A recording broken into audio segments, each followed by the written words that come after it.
بسم اللہ الرحمن الرحیم۔ شروع اللہ کے نام سے جو بڑا مہربان نہایت رحم والا ہے۔ غصہ ایک خنجر ہے جو انسان کسی دوسرے کی غلطی پر خود کے سینے میں گھونپ دیتا ہے۔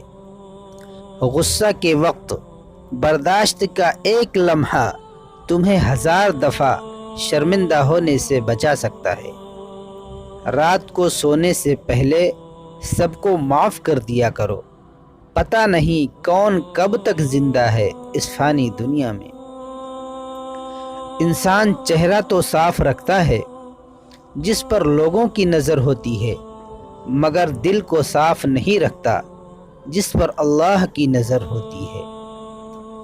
لوگوں کے سامنے مسکراتے رہا کرو اور اللہ کے سامنے گڑ گڑاتے رہا کرو، کیونکہ دنیا مسکرانے والوں کو پسند کرتی ہے جبکہ اللہ گڑ گڑانے والوں اور ڈرنے والوں کو پسند کرتا ہے۔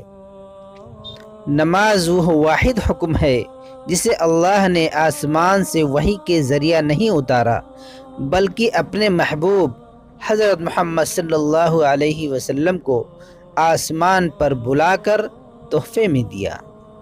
انسان تبھی اللہ کی طرف رجوع کرتا ہے جب وہ دنیا میں اپنا ہنر آزما لیتا ہے اور پھر بھی اسے چین اور اطمینان نصیب نہیں ہوتا۔ پھر اس کو یقین ہوتا ہے کہ صرف اللہ کی محبت کے سوا ہر محبت کو فنا ہو جانا ہے۔ اللہ نے انسان کو دل دیا ہے مگر اس کا سکون صرف اپنے پاس رکھا ہے، اور فرمایا یاد رکھو دل کا سکون صرف اللہ کی یاد میں ہے۔ جب اللہ راضی ہونے لگتا ہے تو بندے کو خود اپنے عیبوں کا پتہ لگنا شروع ہو جاتا ہے، اور یہی اس کی رحمت کی پہلی نشانی ہے۔ اس دینے والے کا دروازہ کبھی بند نہیں ہوتا، یہ تو لینے والے ہی دروازہ کھٹکھٹانا بھول جاتے ہیں۔ اس کائنات میں صرف اللہ کی رحمت کی دکان ایسی ہے جہاں خریداری کے لیے اگر جیب میں کوئی نیکی نہیں تو آپ ہاتھوں پہ چند آنسو رکھ کر جو چاہے لے لیں۔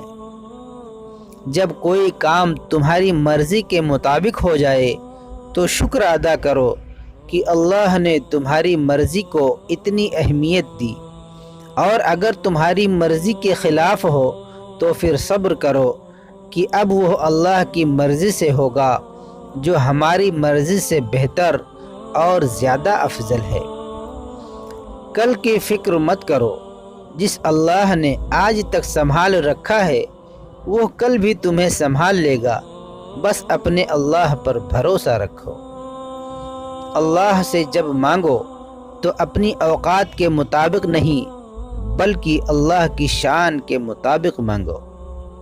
اللہ کے خوف سے گرنے والا آنسو بے شک چھوٹا کیوں نہ ہو لیکن اس میں اتنی طاقت ہوتی ہے کہ وہ سمندر کے برابر گناہ مٹا دیتا ہے۔